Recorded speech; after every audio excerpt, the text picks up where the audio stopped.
So if you've got this curse in your life and you're having to work and it's all fragmented and you're trying to balance this sort of the 20-odd% of your life which is all about meaning and fun and purpose and family, and this 41% of your life which is fragmented and busy, what do you think of the result of that is?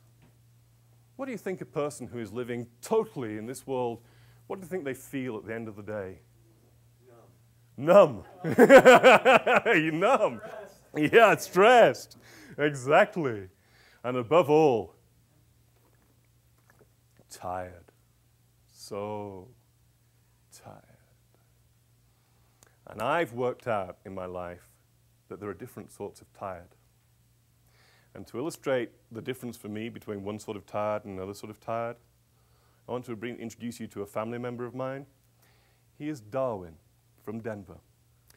A few years ago, we lived in the UK, Kerry and I, and Kerry made this decision on our behalf, and in the end, I acquiesced with that decision. She made the decision on our behalf that our lives could be radically changed if we had a deck on the side of our house. Transformation, it was apparent, was possible in our lives. It was made of wood and could be attached to our home. And I must admit, I got into the idea. I had a look online and I saw some of the fabulous decks which are available for human beings to make. And I got really excited because English people like me, we don't really have decks. You know, more people have decks now. I like to think that we were a bit of a leader in the decking industry in the UK. But generally speaking, English people don't do decks.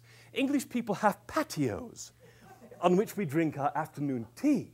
But I got very, very, very wired about the idea of having a deck on the side of our house. It was going to be made of wood, and I was going to build the thing, and I was going to cook meat on my deck, and I was going to drink my beer, yeah. And so I got really excited about that, and I thought, well, that's great. Just one problem, don't know how to build a deck. So I rang Darwin from Denver.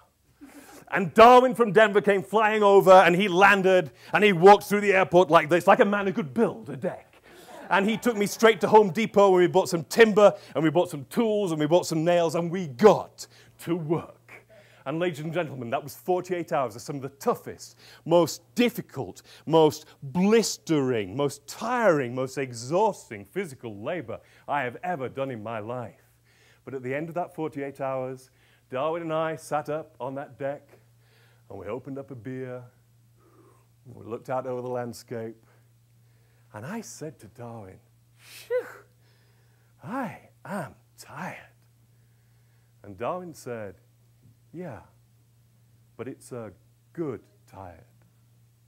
And I knew exactly what he meant. Good tired is you can look at something that you have made.